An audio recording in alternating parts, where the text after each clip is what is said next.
చుక్కల భూముల చిక్కులు తీర్చడానికి మరో కొత్త చట్టం వచ్చింది ఆంధ్రప్రదేశ్లో. చుక్కల భూముల సమస్యలు తీర్చడానికి 2017లో ఏదైతే ఆంధ్రప్రదేశ్ ప్రభుత్వం చట్టం చేసిందో వాటి అమలులో ఉన్న సాధక బాధకాలని దృష్టిలో పెట్టుకొని ప్రజల అవసరాల మేరకు ఈ చుక్కల భూముల సమస్య సత్వరంగా పరిష్కారం కావాలనే ఉద్దేశంతో కొత్త సవరణ చట్టాన్ని ఆంధ్రప్రదేశ్ చేసింది. ఈ సవరణ చట్టం ఏంటి, దీని ద్వారా చుక్కల భూముల సమస్యని సత్వరంగా ఏ విధంగా పరిష్కరించుకోవచ్చు ఒకసారి మనం మాట్లాడుకుందాం. చుక్కల భూములు అంటే ఏంటి? ఏవైతే ఆర్ఎస్ఆర్ రీసెటిల్మెంట్ రిజిస్టర్ అంటామో, సెటిల్మెంట్ ఫేర్ అడంగల్ లేదా డైగ్లాట్, ఈ సెటిల్మెంట్ రికార్డ్స్లో ఎక్కడైతే పట్టదారు పేరు రాసిన విషయంలో ఏమీ రాయకుండా చుక్కలు పెట్టి ఉన్నాయి అంటే అది ప్రభుత్వ భూమో తెలియదు, ప్రైవేట్ భూమో తెలియదు. కానీ 2012 వరకు కూడా ఈ భూములన్నిటినీ ప్రభుత్వ భూములుగానే భావించడం జరిగింది రెవెన్యూ శాఖ. దాదాపుగా 24 లక్షల ఎకరాల భూమికి సంబంధించి ఆర్ఎస్ఆర్లో చుక్కలు ఉన్న మూలంగా వీటన్నిటినీ ప్రభుత్వ భూమిగా భావించారు.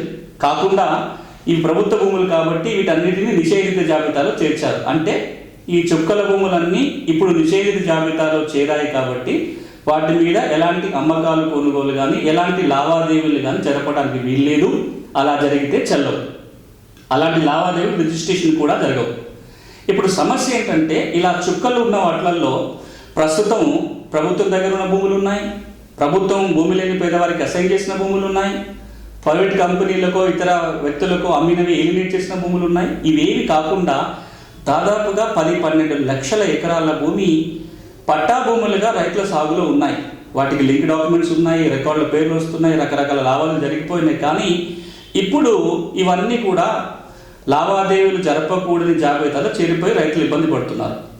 ఈ విధంగా పట్టా భూములు వీరు అనుకుంటుండి నిషేధిత జాబితాలో చేరిపోయిన చుక్కల భూముల సమస్య తీర్చడం కోసం 2017లో ఆంధ్రప్రదేశ్ రాష్ట్రం ఒక చట్టం తీసుకొచ్చింది, నూతన చట్టం. ఈ చట్టం ఏమంటుందంటే 2017లో వచ్చిన చట్ట ప్రకారం ఎవరైనా సరే చుక్కల భూములు అయి ఉండి అవి పట్టా భూములుగా భావించినట్లయితే సంబంధిత తహసీల్దార్కి దరఖాస్తు పెట్టుకోవడానికి 2 రకాల ఆధారాలు చూపించాలి. ఒకటి, ఆ భూమి వారిది అనడానికి పహానీ అడంగల్లో కానీ లేకపోతే రికార్డ్ హోల్డింగ్స్లో కానీ ఇతర రెవెన్యూ రికార్డులో కానీ పేర్లు కానీ లింక్ డాక్యుమెంట్స్ కానీ జత చేయాలి. రెండవది, దరఖాస్తు చేసుకునే నాటికి 12 సంవత్సరాలుగా ఆ భూమి వారి అనుభవంలో ఉండాలి. వారి అనుభవంలో కానీ వారు ఎవరి నుంచి అయితే కొనుగోలు చేశారో వారి అనుభవంలో కానీ ఉండాలి. ఈ 2 కండిషన్స్ కనుక ఫుల్ఫిల్ అయితే తహసీల్దార్ విచారణ చేసి ఈ భూముల్ని పట్టా భూములుగా భావించినట్లయితే పట్టా భూములుగా ఆదేశాలు ఇవ్వండి అని జిల్లా కమిటీకి తమ రిపోర్ట్ పంపాలి. జిల్లా కమిటీ, జిల్లా collector, joint collector, RDO, MRO సభ్యులుగా ఉండే ఈ కమిటీ ఒక ఉత్తర్వులు ఇవ్వాల్సి ఉంటుంది పట్టా భూములుగా భావిస్తే. ఆ తర్వాత రికార్డులో చుక్కలు తీసేసి పట్టదారు పేరు రాస్తారు. అంతేకాకుండా నిషేధిత జాబితా నుంచి తొలగిస్తారు.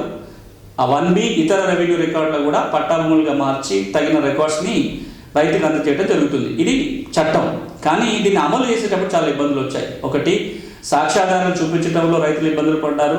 రెండోది, జిల్లా కమిటీకి రావాలంటే కలెక్టర్లకు సమయం లేకపోవటం వల్ల, ఇతర కారణాల వల్ల అసలు దరఖాస్తులు చాలా వరకు అపరిష్కృతంగా ఉండిపోయాయి. ఈ నేపథ్యంలో ఇటీవలనే ఈ 2017 చట్టానికి కొన్ని సవరణలు చేసుకుంటూ సవరణ చట్టాన్ని ఆంధ్రప్రదేశ్ రాష్ట్రం ఆమోదించింది.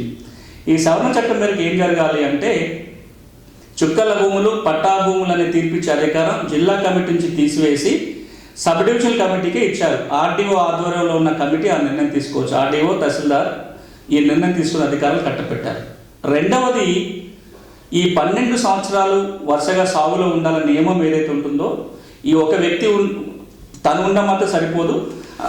12 సంవత్సరాలు ఆ వ్యక్తే ఉండాలని అనుకుంటున్నాం. కానీ ఆ 12 సంవత్సరాలు ఇప్పుడున్న వ్యక్తి కానీ తనకు ఎవరి దగ్గర నుంచి భూమి వచ్చిందో అతనితో కలుపుకొని 12 సంవత్సరాలు ఉంటే సరిపోతుంది. ఇక మూడో కీలక సవరణ ఏం చేశారంటే ఇన్ని ఆధారాలు చూపించాల్సిన పని లేదు.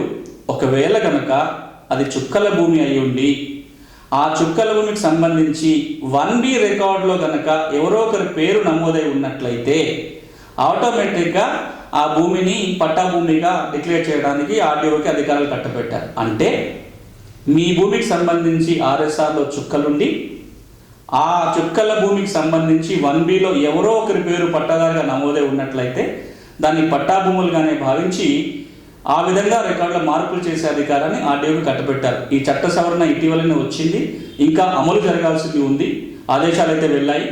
ఈ నూతన సవరణ కనుక అమలు అయితే ఆంధ్రప్రదేశ్ రాష్ట్రంలో దాదాపుగా 12 లక్షల ఎకరాల భూమి, చుక్కల భూమికి ఏదైతే ఉంది, పట్టా భూమిగా రైతులు భావిస్తున్నారో వీరందరికీ కూడా న్యాయం జరిగే అవకాశం ఉంటుంది. ఇప్పుడు ఆంధ్రప్రదేశ్లో రైతాంగం చేయాల్సిన ఒక పని ఏంటంటే, ఒకటి, మీ భూమి చుక్కల భూమి అవునా కాదా చూసుకోండి. ఇప్పటికైనా ఆర్ఎస్ఆర్లో మీ సర్వే నెంబర్కి సంబంధించి ఏముందో చూడండి.